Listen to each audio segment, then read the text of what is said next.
Good afternoon. Situated here. Let me start with some opening remarks. Over the last week, the Sudanese Rapid Support Forces has carried out a major and brutal attack across eastern part of the Al Jazeera state in Sudan, located just to the south of Khartoum. They attacked multiple villages in the area, deliberately targeting civilians. Many of the RSF's victims have been children and women. The United States condemns these attacks in the strongest terms and calls on the RSF to halt violence against civilians immediately. The group's leaders have repeatedly committed to their obligation to civilian protection under international humanitarian law, and they must uphold those commitments. The United States recently imposed sanctions on Algoni Hamdan Daglo Musa for his role in RSF atrocities, and we will continue to impose costs on all those committing and fueling these atrocities. These heinous attacks are sadly only the latest in a war that has gone on for far too long. Attacks like these exacerbate the severe hunger and displacement crisis that has put more than 25 million Sudanese in need of emergency humanitarian relief and forced more than 14 million people to flee their homes since the conflict began. Our support for the Sudanese people is steadfast as they demand a sustainable end to the conflict and work to develop a process to resume the stalled political transition to inclusive, civilian-led democratic governance. That, Matt. Great. Well, not great, but I mean, not great at all. Understood, yeah. Sorry. Understood. Just before we get into the Middle East, I just wanted to ask you if you got an answer to my question about the Cuba vote, UN.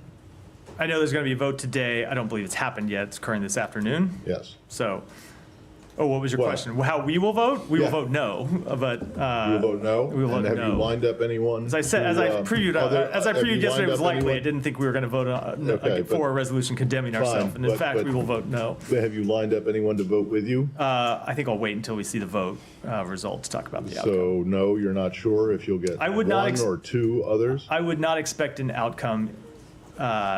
Dissimilar.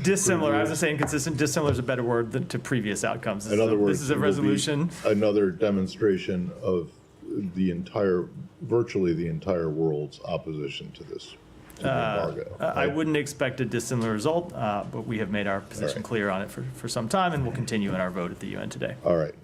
To the Middle East. Yesterday at the briefing, shortly before the Knesset voted on these two bills, that deal with UNRWA use, once again reiterated the U.S. position that they shouldn't do it, and that the law shouldn't be passed, and that if they were, there should be steps taken to mitigate the situation. So now that the laws have both passed, and recognizing that they won't take effect for another 2 months or so, at least, what is your response, and what are you planning to do, particularly given the emphasis that you guys, Secretary Blinken and Secretary Austin in particular, have put on improving the aid supply into Gaza? Yeah. Let me start by just reiterating that we are deeply troubled by this legislation. It could shutter UNRWA operations in the West Bank, in Gaza, in East Jerusalem. It poses risks for millions of Palestinians who rely on UNRWA for essential services, including health care and primary and secondary education. UNRWA, of course, plays a critical role in providing services to Palestinians in Gaza, the West Bank, and throughout the wider region, and particularly in Gaza. They play a role right now that, at least today, cannot be filled by anyone else. They are a key partner in delivering food, water, and other humanitarian assistance to civilians in Gaza that wouldn't have anyone else to get it from if UNRWA were to go away.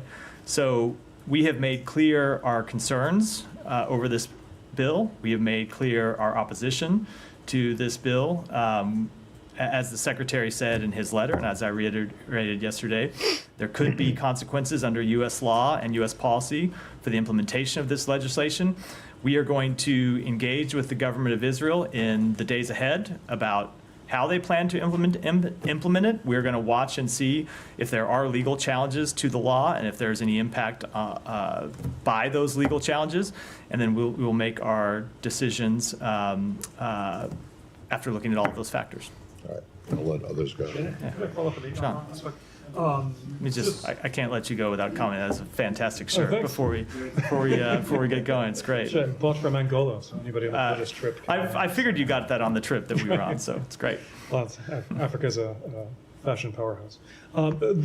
Seriously, I could ask you about back on UNRWA. The Norwegian government today said that it's going to go to the International Court of Justice, see if Israel has actually legal obligations to let in aid, and specifically in the context of UNRWA. Does the U.S. have any comment on that move by the Norwegians and the ICJ? I don't have any comment on that move, but they certainly have a legal obligation to allow humanitarian assistance in and not to erect roadblocks to humanitarian assistance to people in Gaza. And we've made that clear since the outset of this conflict. And a great number of our engagements with the government of Israel have been around ensuring that they do let humanitarian assistance in and that they do ensure that humanitarian assistance gets to the people that need it. And that is precisely one of our major concerns about this legislation. I should be clear, by the way, it's not our only concern about this legislation. We also support the work that UNRWA does outside of Gaza. We support the work they do in the West Bank. We support the work that they do in the broader region to deliver humanitarian services to Palestinians. But the work is absolutely critical and irreplaceable in Gaza right now. And we made clear before the passage of this legislation, and it remains true, that there are potential policy and legal implications to this legislation being implemented, and we're going to be in conversation with the government of Israel about that. Sure. Maybe just stepping away from the UNRWA issue per se. I wonder if you had anything to say about the Israeli strike today in Gaza. I think the latest death toll that we've reported is nearly 100 by eyewitness accounts. Many, if not most, appear to be civilians, children. I know you don't speak for the government of Israel, but as Israel's, you have anything to say about this? We are deeply concerned by the loss of civilian life in this incident. This was a horrifying incident with a horrifying result. I can't speak to the total death toll, but there are reports of 24 children killed in this incident. No doubt, a number of them are children who have been fleeing the effects of this war for more than a year now. We have reached out to the government of Israel to ask what happened here. We don't yet know the underlying circumstances. We have not gotten a full explanation from them about what happened. But you step back and look at where we are in this campaign. We are a year into the government of Israel's military campaign in Gaza. And Israel has decimated Hamas's military capabilities. It has decimated Hamas's leadership. It has, through its military action, ensured that Hamas does not have the ability to repeat the attacks of October 7th. And all of that, getting to here, came at great cost to civilians in Gaza, which is, of course, often the case when civilians are caught in the crossfire in conflict. And so that tragic cost to civilians continues today, quite notably in this strike, which seems to have claimed significant civilian life. And it is another reminder of why we need to see an end to this war. And so why we need to see, I mean, the Secretary himself also said it last week that he thinks that Israel's strategic goals have largely been met. I mean, so why carry out strikes like this, and what's the utility at this point? So you have to take that question to the government of Israel. So I will say that as the Secretary said, yes, their strategic goals have largely been met. Now, there is a strategic goal that remains incredibly important, and that is to return all of the hostages.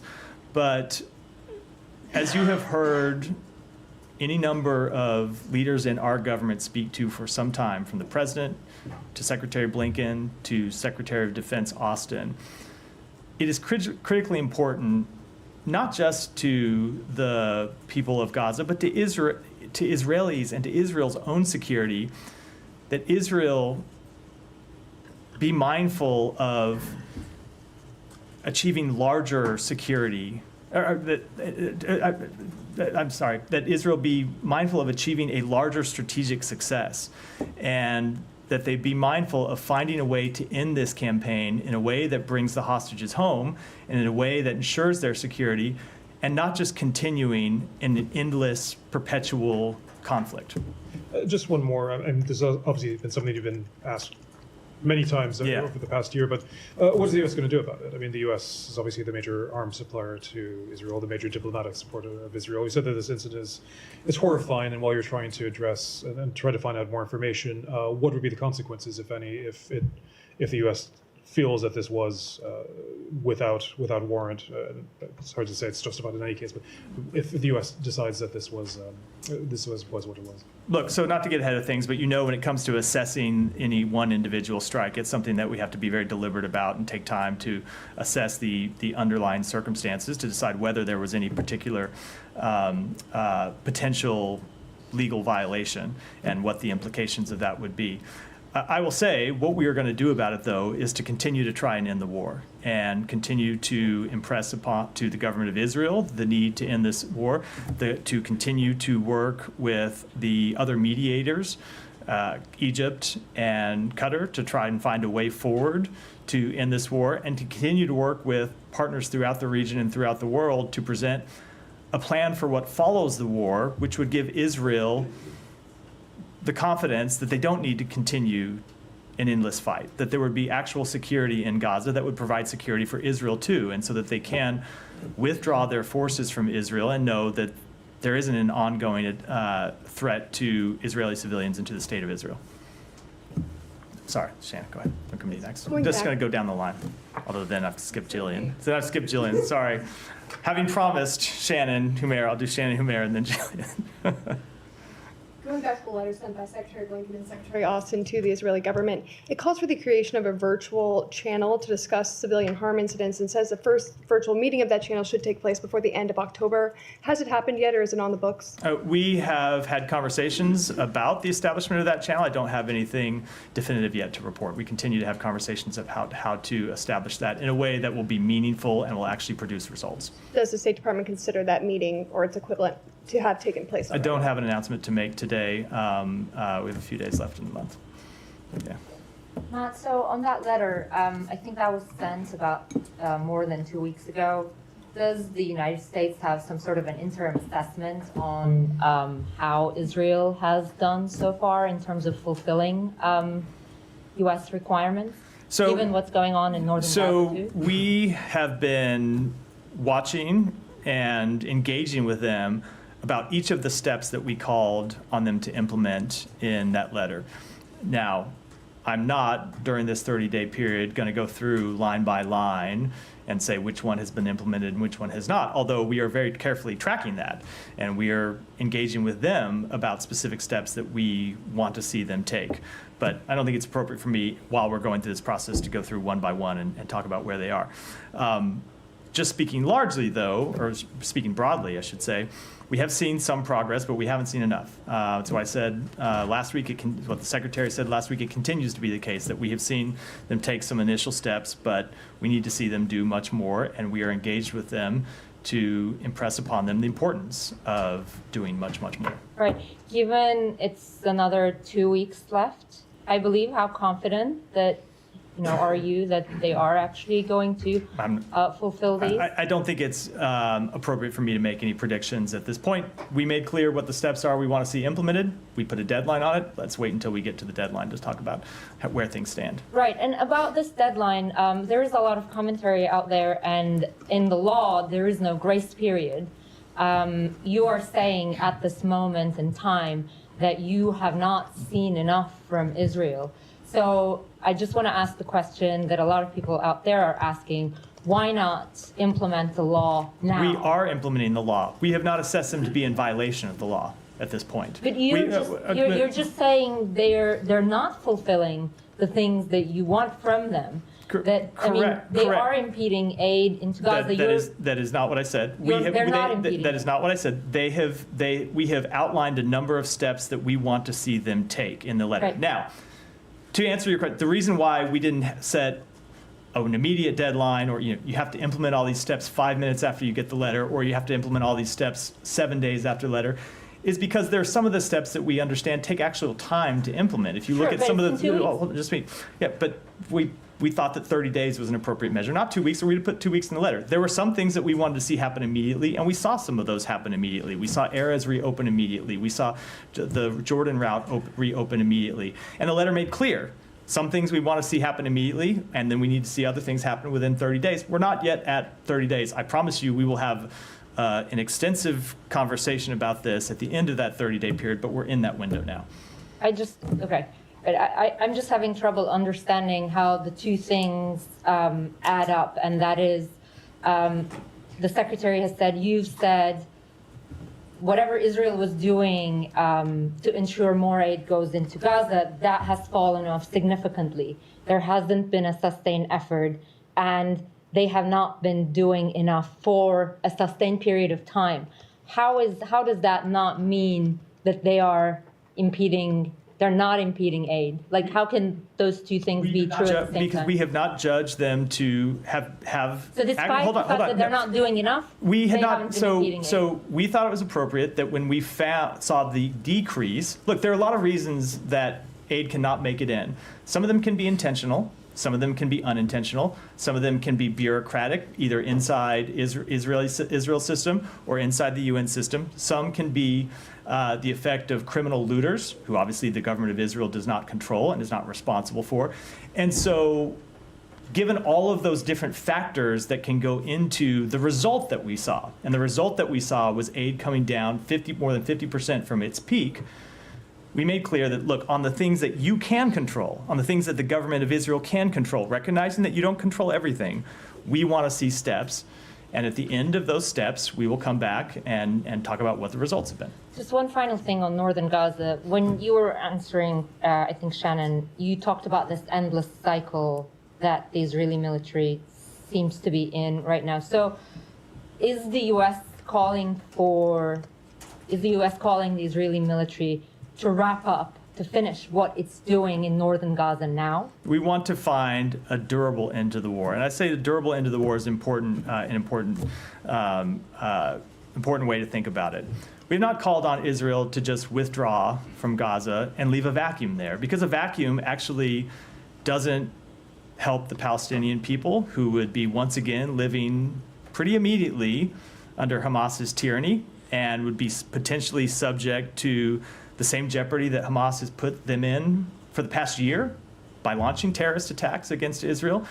And it certainly wouldn't solve Israel's security problem. It would potentially land us back in the same place months or a few years down the road. And so that's why we are working to restart talks, which happened over the weekend, to try to find a durable end to the war. It's why we're working on the plans for what follows the war with our partners. Oh, actually, just really the final one. On this special channel or mechanism to talk about civilian harm incidents, you said you're still talking. Can you explain why it hasn't been set up? I don't have any more to read out today. It's an ongoing discussion between us and the government of Israel, and I just don't have anything. So when you say that you raised this particular incident of today with the children killed, yes, you raised it with the U.S. The United States raised it directly with the government. It was of the Israel. ambassador. I'm not going to get into who, but it was Okay. conversations Thanks. from our government to theirs. Now, sorry to have. Can I ask a quick off-topic question Yeah. on China, foreign influence operations? We've talked about Russia and Iran kind of ramping up foreign influence operations ahead of the election. Friday, Saturday, there was new reporting that the Chinese government-linked officials managed to hack the audio of a senior Trump campaign advisor's cell phone. That was preceded by general reporting that they were trying to get access to data for the former president and Senator Vance and unnamed folks on the Kamala Harris campaign. Is this something that you are tracking with regards to China especially, and are you addressing it diplomatically at all, or are you just leaving it all up to the FBI to investigate? So I'm not going to speak to the specific incident because it is appropriate for the FBI and the intelligence community to speak to any specific incidents when it comes to such influence operations or such potential espionage operations across any wide, wide variety of incidents. I will say that we have raised consistently with the government of China at the secretary's level and at other levels the fact that we are watching very closely any attempts to hack U.S. systems, U.S. equipment, U.S. personnel, to interfere in U.S. elections or other U.S. Entities or events, and that we would certainly hold them accountable for any such actions. Beyond just the hacking portion of it, is it fair to say that you've seen an increase in Chinese influence operations here generally? Yeah, I would defer to the intelligence community to speak to that. As you know, the State Department has the mandate from Congress to track influence operations conducted by foreign governments overseas, but when it comes to influence operations that foreign governments conduct inside the United States, it's a matter for the intelligence community and the FBI, and so I would defer to them. And I'd have to go back and look at previous transcripts. I don't remember off the top of my head, but at one point you had said, or kind of indicated that. Now you're hoping I can remember what I said. No, I don't think you have to. Basically, I just want to know if at one point you had indicated that Chinese influence efforts targeting U.S. officials, not even related to the election, just in general, were sort of, I don't know if they were more sophisticated, but they surpassed the efforts of the other countries. Would you still describe, like they were more aggressive, would you still describe that as the status quo? I don't remember that comment, although I'm not disputing it. I just don't remember that at all. But I do, again, think it'd be more appropriate for me to defer to the intelligence communities and to law enforcement to speak to that.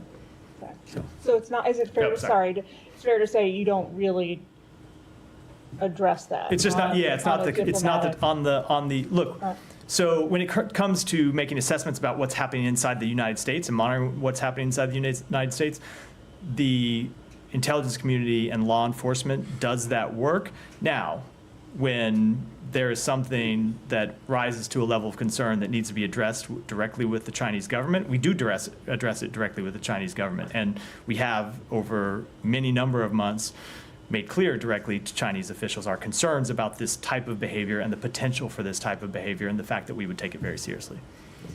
Yeah. Thanks, Matt. Just back to Israel and Palestinian territories. There's another deadline coming up for Israel's finance minister to sign off on whether the Palestinian Israeli banks can engage in correspondence. There's concern from the US and also the G7 members, and apparently a letter was sent to Netanyahu expressing concern that Smotrich won't sign off on extending that cooperation and that it could potentially collapse the Palestinian economy. How real is this concern from the US, and can you give us guidance on what the US would do if he decided not to go ahead and we have been extremely concerned about this. You will recall, of course, that this is not the first time we've faced this possibility. Several months ago, that particular minister made threats that he would not extend this particular provision, and we made clear to the government of Israel that that such an action would have severe consequences for the Palestinian economy. It would have severe consequences for Israel's security.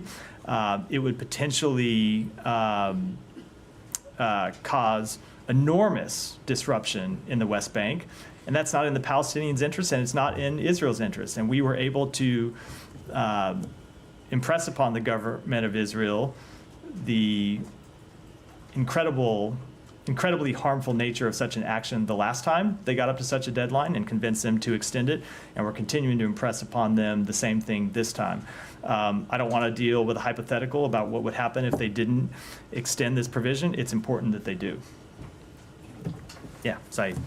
Thank you, Matt. Going back to UNRWA, I mean, I went to UNRWA schools for a while. My wife went to UNRWA schools all her life, and she depended on UNRWA ration. It is a major part of sustaining the Palestinians in every way. And, trying to, sort of satanize and UNRWA and say that it had done some evil things and so on, goes back before this war. It goes back to 2017 when they stopped the funds. My question to you, you said that, you are deeply troubled by the decision. And you also said that you engage the Israelis. What steps will the United States take to ensure that UNRWA continues to operate? I'm not going to preview anything from here today, Saeed. If you look at the letter that the Secretary sent, he made clear that we're opposed to the passage of this legislation, and he made clear that there could be legal and policy implications to the implementation of that legislation. That remains true. Okay, but you see, because you said that we want to see that aid is properly allowed into the Palestinian areas and so on. But we're not talking about UNRWA. UNRWA is basically, if UNRWA is compromised, the whole aid for the Palestinians, and in fact, their whole, their whole connection with what's going on in the world community, it stops. It is totally compromised. I'm saying that, will you, let's say, agree to if UNHCR, for instance, takes over the aid to the Palestinians? Sorry, I can't get into a hypothetical about what would Let happen. me ask you a couple more questions, if you allow me. Now, you said that at one point, I think you said that if there's a vacuum, then Hamas would return and the Palestinians will be under the tyranny of Hamas again. So is the purpose of the war is really to free the Palestinians from Hamas tyranny? The purpose of the war, from Israel's perspective, and I'm just going to say what they have said publicly, that the purpose of the war was to ensure that to ensure that Hamas could not repeat this attack again, to hold its leadership accountable. They have done both of those things, and to return the hostages. They have completed two pretty significant objectives. They've also decimated the Hamas's military capabilities, and so what the Secretary impressed upon them last week was that it is time to find a way to bring this war to an end. Now, we have also made clear, and this is, we have also made clear that Hamas cannot continue to govern Gaza the way it did before October 7th, because you saw the result of Hamas governance of Gaza, and that is horrific consequences for the Israeli people and horrific consequences for the Palestinian people. But seeing what, I don't know, I mean, they call it a war. It's not a war. There is no opposing army. It is really a slaughter that we have every day. And I don't want to enter into polemics. Saeed, is the stipulation that there are no Hamas fighters left who are still shooting at the IDF soldiers? Yes, of course there are Hamas fighters. Well, so okay, so that's before you rename the conflict, or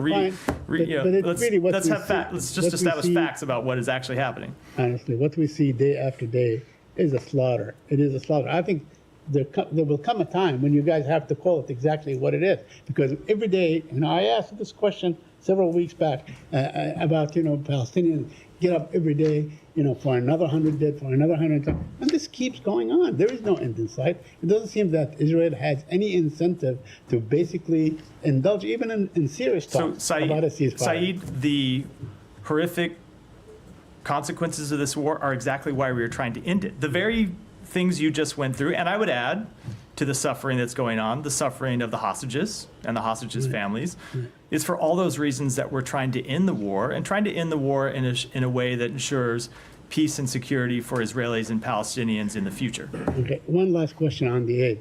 Now, the letter was sent out, I guess, around October 15th, so the deadline is November 15th?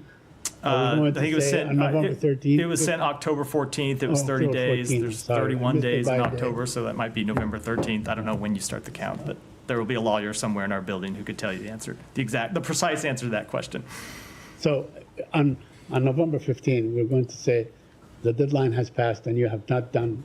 I'm not going to predict what we're going to do, but we made clear in the letter what the deadline was for implementing changes. Maybe you could bring that lawyer down to answer some questions from the podium, particularly about how you guys have not been able to come to any conclusion about whether what Israel is doing amounts to violations of international law. Well, there are any number of lawyers in this building who are working on that question, but well, I know. For better or for worse, it's my job to stand before you all and take questions every day. Sorry, when you say there are a number of lawyers in this building who are working on that question, the State Department lawyers are working on the question of whether or not Israeli military has violated international humanitarian law in Gaza or not? there are State Department lawyers working on that? Of course there are. That's something we've said a number of times, that there are a number of questions, a number of Within what incidents. process exactly? I'm not going to get, so, Humera, you know the answer to this question because No, but no, it's hold on, like- just let me, is this like Humera, let me finish before. You know the answer to this question because you asked it to me before, and I've answered it before. We have a number of ongoing processes to look at the facts of a number of incidents and to make specific assessments Yes, but about I'm those pretty incidents. sure you didn't mention State Department lawyers Of are cour- looking at it. of course Like there's you said, state- we have so ongoing the- processes. So the L Bureau is involved So of course in- there are lawyers that Humera, first let me just back up and say, there is very little that we do here that doesn't involve lawyers in one way or the other. But of course, when it comes to making Sure, judgments sure. about international humanitarian law, of course there are lawyers involved. They're not the only people involved, but yeah, of course they are. And is this part of an atrocity determination I'm not going process? to get into the processes that we have Can you underway. say you don't have an atrocity No, I'm determination not, process? as I have said to you before, I don't think it's appropriate for me to talk about the underlying processes that we have underway while they're ongoing. Tom, can I go to Michelle and then come back to Tom? Because I've seen you come in and out a few times. I have a feeling you need to file. So Sorry if I missed Yeah. this, but the Knesset passed a bill today to bar the U.S. from reopening the consulate for Palestinians. And I wonder what you make of that. So I was not aware of the passage of that bill. I apologize. I'll have to take that back and get an answer. So apologize. Tom, go ahead. Maybe you could ask that same lawyer. I'm not sure. That's a policy question, not a legal one. So Well, I don't know. It seems like a legal question. I'm not sure that the Israeli parliament can decide whether or not you guys are going to Well, open it. maybe that will be a legal question. I'll have to. Yeah. And, Tom, go ahead. I wanted to follow up on Said's very first point there about UNRWA, because we understand the immediate critique that you have of the attempts to shutter it, about the critical urgency of aid into Gaza and the effects on the West Bank and so on.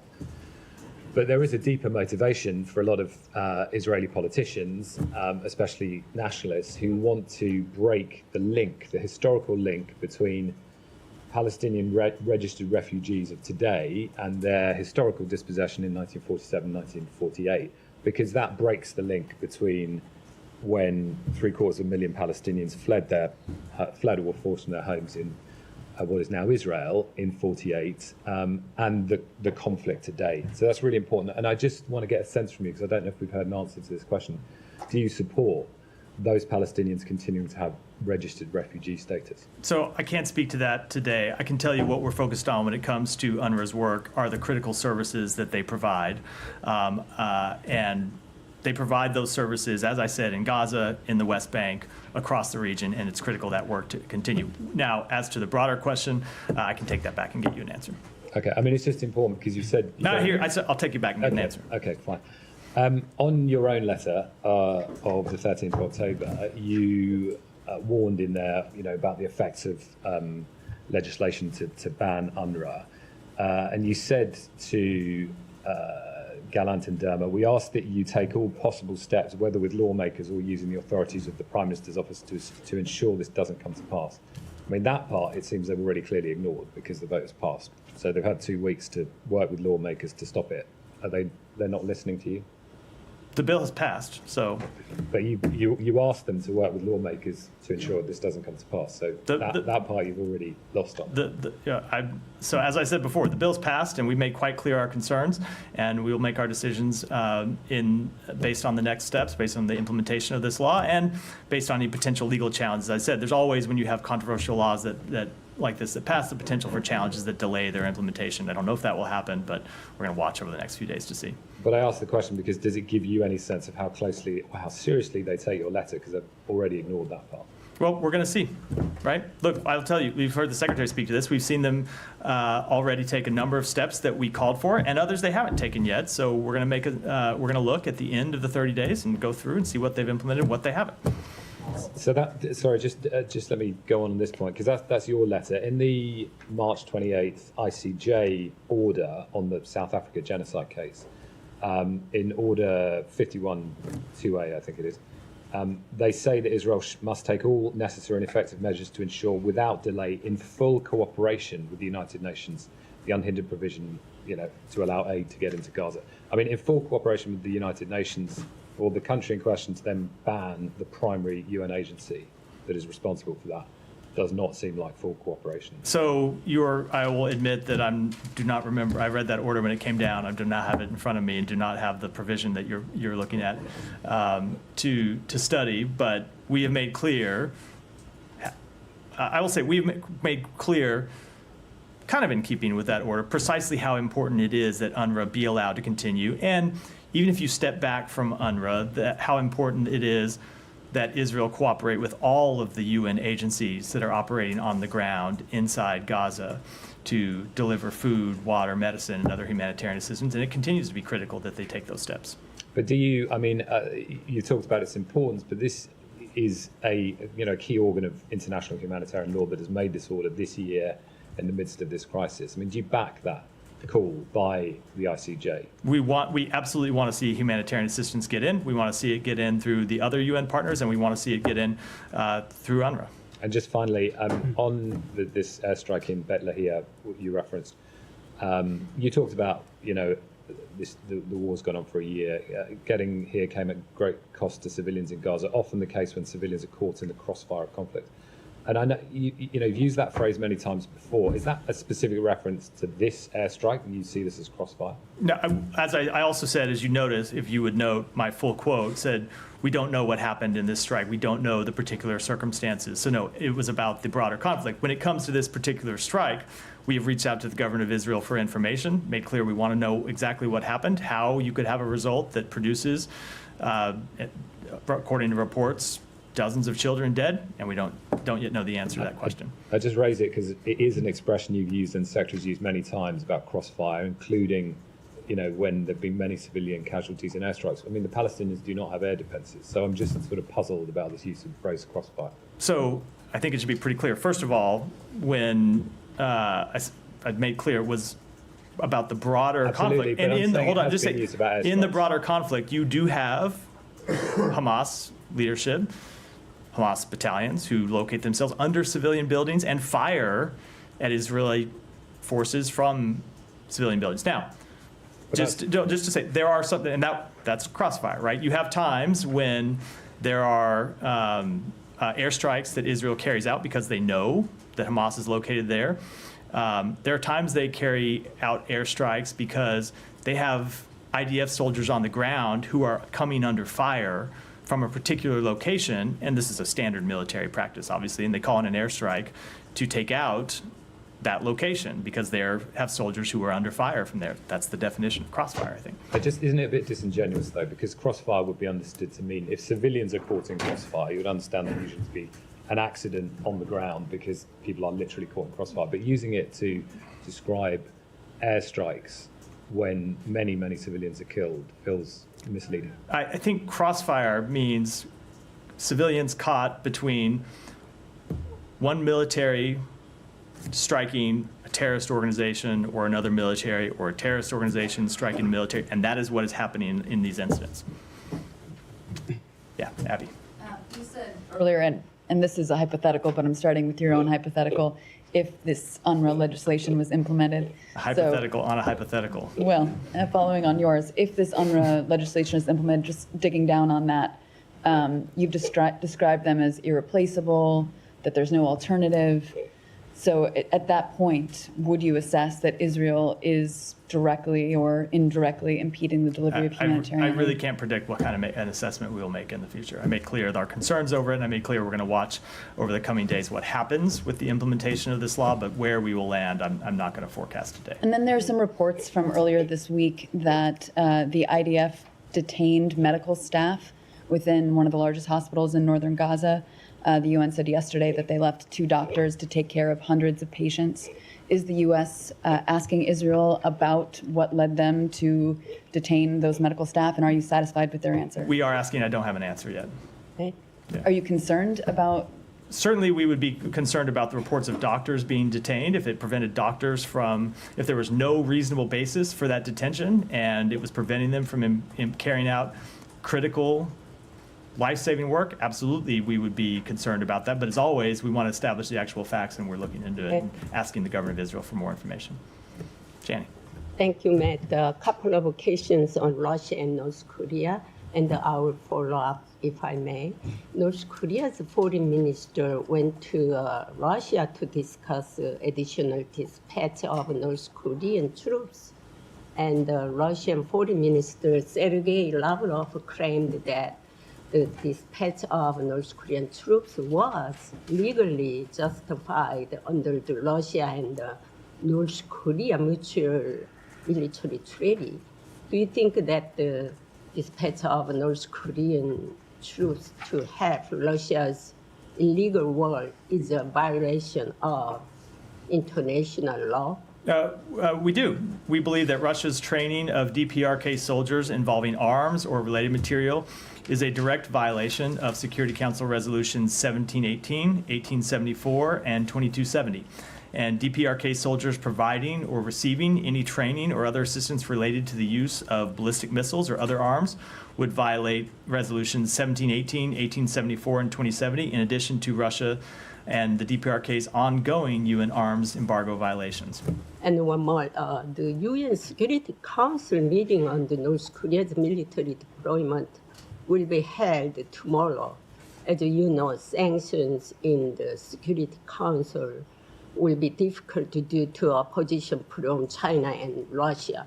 Recently, the United States and South Korea and Japan and their allies have established a multilateral sanctions system against North Korea. Can sanctions on military cooperation between Russia and North Korea be implemented through this system?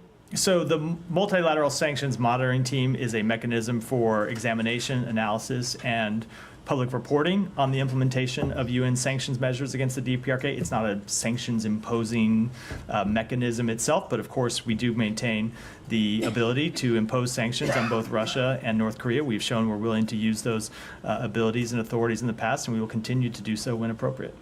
Does the United States delegation to visit Ukraine, because South Korea already visited NATO and Ukraine? So we have, do you have any? We have U.S. delegations who are traveling to Ukraine virtually every week. I don't have one to announce today, but it's quite regular for to see U.S. officials visiting Ukraine. The Secretary of Defense was there last week. Secretary Blinken was there last month, and we will have a number of important visits coming in the coming days. The Chief of Staff to Ukraine's president is here today, meeting with Secretary Blinken and others from the United States, from the U.S. government. Thank you. So there are multiple reports saying that the new appointed head of Hezbollah is in Iran. Given that Israelis started as soon as the announcement came officially about his appointment that they're going to take him out, is U.S. concerned that Israeli taking him out in Iran will intensify the situation in the region, especially with the Iranians saying that they are preparing for attack on Israel? I don't want to comment on a hypothetical action in any way. Okay, and I have another one regarding comments by Ambassador Linda Thomas-Greenfield today. She said that the United States made clear to Prime Minister Netanyahu that 1 year into the conflict, Israel must address catastrophic humanitarian crisis in Gaza. The United States rejects any Israeli efforts to starve Palestinians in Jabalia or elsewhere, and that Israel's word must be matched by action on the ground. Right now, that is not happening. This must change immediately. So can we take this to mean that the U.S. is acknowledging that there are Israeli efforts to starve Palestinians? And how should we see this in the context of the mid-October letter sent by Secretaries Austin and Blinken? I don't think that's the way you should take it. I think you should take it to be consistent with the letter that the Secretary Blinken and Secretary Austin sent, where they made quite clear that we're concerned about the humanitarian situation. You heard me address yesterday, we're particularly concerned about the humanitarian situation in Jabalia, where food isn't getting in right now and water isn't getting in right now. And that does need to change. And that's what Ambassador Thomas-Greenfield was making clear in those remarks. Can we stay on the Lebanon Yeah. part of that just for a second? I mean, there are multiple reports coming out of both Beirut and out of Israel that the U.S. has proposed some kind of a ceasefire plan for Lebanon that would call for full implementation of UNSCR 1701 with the withdrawals by both Hezbollah and Israel within 2 months. Is that at all your understanding of where So things stand? I don't want to get into the private diplomatic conversations that we're having, including about what any potential timetables might be. But we have been making clear in those conversations that we want to see, as part of a diplomatic resolution, the full implementation of UN Security Council Resolution 1701. And that means Hezbollah withdrawing north of the Litani River. It means Israel ultimately withdrawing south of the Blue Line. And it means peace and stability. And what we're working on to get to that point are ways to bolster the Lebanese armed forces to ensure that they can provide security and they can provide stability in southern Lebanon. Alex. Thank you. Very quickly on Iran, then I'll move back to Ukraine again. In the case of Jamshid Shahmad, you tweeted about Iran murdering the U.S. person, California resident. Some of us have been covering this case. You told us for months that you will be judging the Islamic Republic by their action. Well, this is their action. Yeah, and I think we've made quite clear what we think about this action, as we made quite clear what we think about previous actions that the Iranian government has taken. And you've seen us, since the outset of this administration, impose more than 700 sanctions on Iran and Iran entities for a number of actions, including their human rights violations against their own people. We condemn the execution of German-Iranian dual citizen Jamshid Sharmad, which reminds us once again of the brutality and repression that characterizes the Iranian regime. We offer our sincere condolences to his loved ones. We have been in touch with them to express those condolences directly. This is the latest abhorrent act by Iran following the transnational repression it committed when it abducted him. It also underscores the record pace of unjust executions in Iran continues unabated despite Iran's attempts to promote a gentler face to the international community. So we are in touch with the German government, we are in touch with the European Union and our other allies, and we will continue to stand with them in holding the Iranian regime accountable for its brutal human rights abuses. You told us in the past that you believe that Iranian supreme leader is in charge of decision-making process.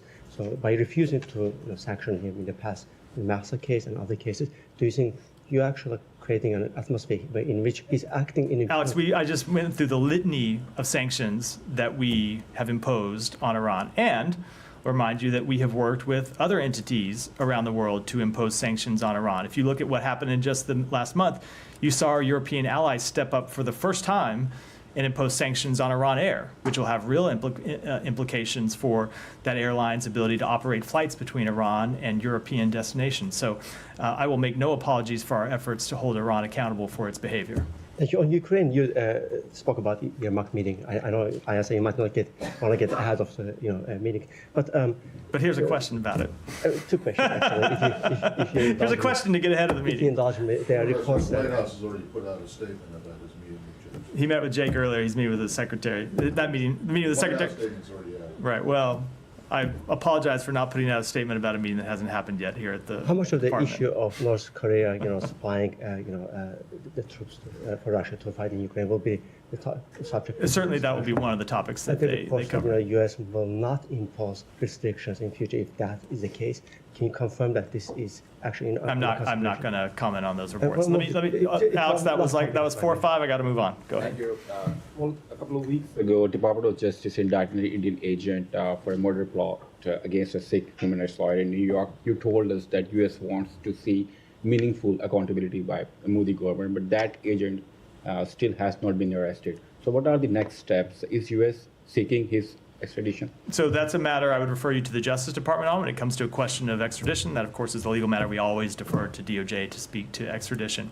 But I will tell you that we have been in dialogue with the government of India about this matter. Of course, they sent a delegation here 2 weeks ago to directly brief U.S. government officials on the status of their investigation, and we briefed them on the status of our investigation. And we made clear in that meeting what we will continue to make clear, that it is important there be real accountability. Sir, after the killing of Sikh leader Hardeep Singh Nijjar in Canada by Indian agents, Canadian authorities expelled all Indian agents serving in the Indian High Commission. And there are some unconfirmed reports that same action took place here in Washington, D.C. Could you confirm or deny State Department expelled the Indian agents serving in High Commission here in D.C.? Or? that we, what I'm not, So can you thought I'm not familiar with this report, that we expelled Indian diplomats? Yes, the No. Indian agents so who are serving here in. I'm not aware of any such expulsion, no. Ryan? Yeah, and then we'll go to Ryan. Sorry, Ryan. I'll cover it. Just briefly, I know it was a few days ago, but India and China, I don't know if the State Department has commented on that.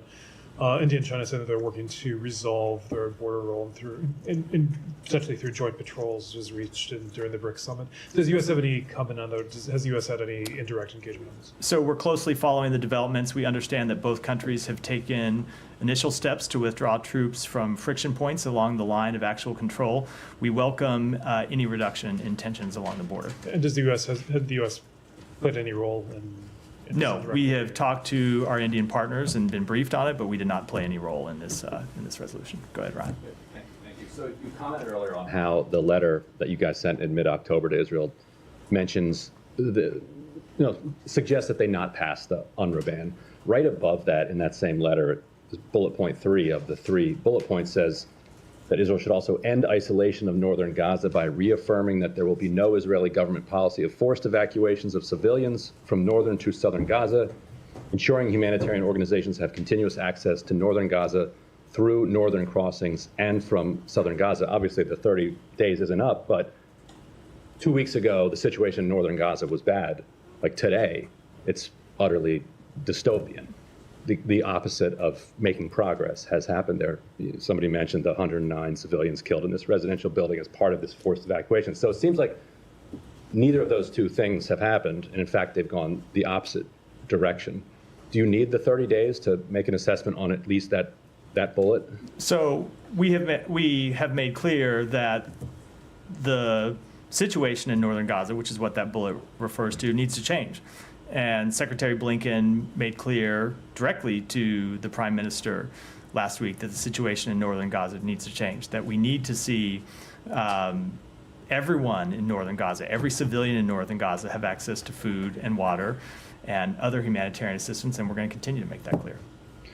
You started with the RSF and the most recent war crimes. UAE is one of the strongest backers of the RSF. You guys are very tight with the UAE. Why can't the U.S. pressure the UAE to put a stop to this? So we have how long is this going to go? We have made clear to every country in the region, every country around the world, that no country should do anything to prolong this conflict, including providing arms to either of the warring parties. It just seems like countries in that region just aren't interested. Like, maybe they listen, but they just don't follow the advice that we're. Look, every country makes its own decisions on a host of foreign policy issues. But I can tell you that the thing that the Secretary heard time and time again as we were in the region last week is that partner after partner welcomed our engagement because we are the only ones who could play this critical role of trying to end conflicts in Gaza, trying to end conflicts in Sudan. They're difficult. They're parties with intensely competing interests in their own politics and their own situations. But we heard over and over again that countries welcome the role that we play. Now, it doesn't mean every country follows exactly the course that we prescribe, but we continue to try and play the leadership role that we think the moment demands, try and bring countries together to find an end to these wars. Yeah, and just real quickly on Pakistan, I know you commented yesterday on the letter from 62 members of Congress.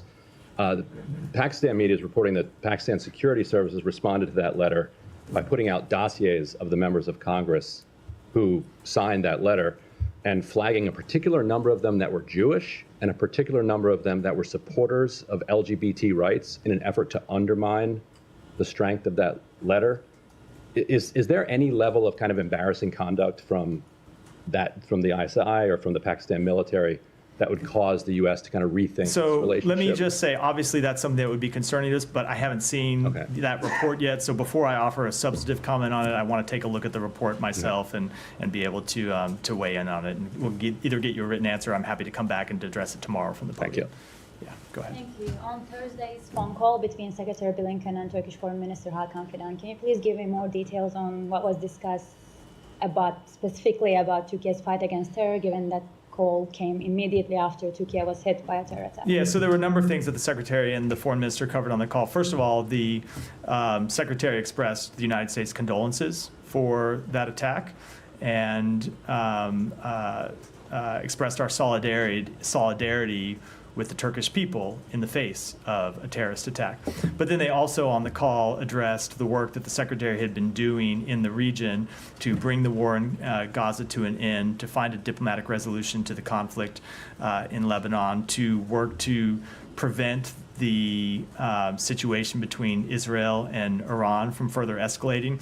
The secretary made that call while we were traveling from the region to London. So in addition to offering his condolences for the terrorist attack, he was updating the foreign minister on all the work that we did on all of these fronts, on which we see Turkey as a critical partner.